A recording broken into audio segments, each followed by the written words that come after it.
Bonjour chers amis, parlons des problèmes du Nissan Pathfinder. Parmi les amateurs de véhicules 4x4, les soi-disant Jeep, on entend souvent l'expression selon laquelle une seule Jeep est Jeep.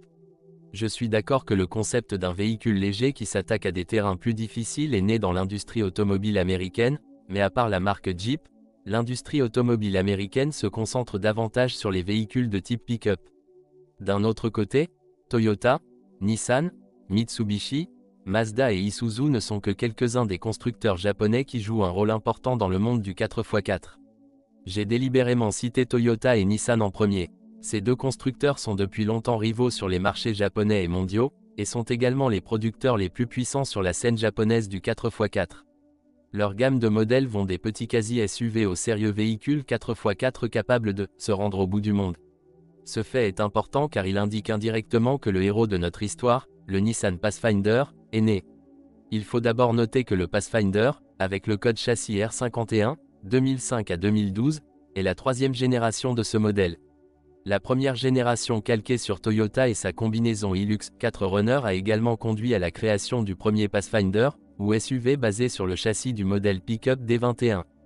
Dans la deuxième génération, le modèle destiné au marché américain, il était toujours propulsé uniquement par des moteurs à essence V6 et positionné sous le Patrol, c'est-à-dire l'Armada dans la palette de modèles Nissan. En 2005, Nissan a élargi sa gamme 4x4 à un grand nombre de véhicules, allant du Qashqai au X-Trail, en passant par les modèles Pathfinder, Navara et Patrol. Nous avons également le Titan et l'Armada sur le marché américain en plus du Pathfinder. La mission de son positionnement est d'être un tout-terrain plus favorable que le Patrol, tout en conservant son image de véhicule sérieux. Bien qu'il existe également une usine de fabrication de Pathfinder en Amérique, où sont également installés des moteurs tels que le V8 5.6 à essence, nous nous en tiendrons ici à l'offre destinée au marché européen, modèles assemblés en Espagne. Pathfinder possède son propre pick-up dérivé, le Navaru. La principale différence réside dans l'arrière, ainsi que dans la suspension arrière, qui est d'un type différent de celle du Navara. Cette génération comprenait trois moteurs, le diesel 2,5 YD25 DDTI à rampe commune, le moteur 4,0 V6 essence VQ40 DEE, depuis 2010, la nouveauté, le diesel 3,0 V6 à rampe commune, qui est l'épine dorsale de tous les principaux moteurs diesel Nissan-Renault. Compte tenu de la rareté de l'essence, nous nous concentrerons uniquement sur le moteur diesel 2,5, qui est à la fois dominant en termes de vente et d'approvisionnement sur notre marché. Le moteur diesel 2,5 litres appartient à la série Nissan YD, développée dans sa version à entraînement direct. Le common rail du Pathfinder est entraîné par chaîne et ne peut pas être remplacé avant 200 000 km. On a déjà eu des plaintes concernant la qualité du moteur lui-même, étant donné qu'il a une puissance considérable pour son volume, et on sait que ce n'est pas un signe de longévité. Toutes les fournitures existent sur le marché secondaire. La turbine peut être entretenue si nécessaire, tout comme le système d'accélérateur. S'il est nécessaire d'ouvrir le moteur, des pièces peuvent être achetées pour une révision complète. Comparé au précédent gros moteur diesel de Nissan, à injection indirecte, celui-ci n'est pas aussi éternel et durable. Il est recommandé de vérifier auprès d'un artisan expérimenté, sur une grue et avec un vérificateur de diagnostic, afin qu'aucune situation inutile ne se produise lors du fonctionnement et de l'utilisation ultérieure du véhicule. S'il s'agit d'une transmission manuelle, elle est dotée d'un volant moteur flottant avec son ensemble d'embrayage associé.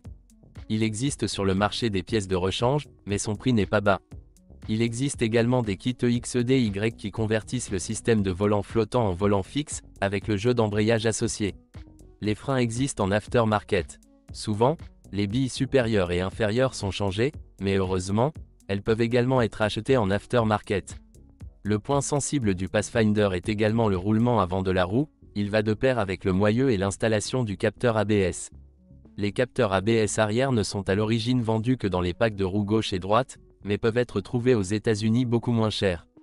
Le trap, bien que moins robuste que le Patrol, est suffisamment solide pour les utilisateurs moyennement exigeants.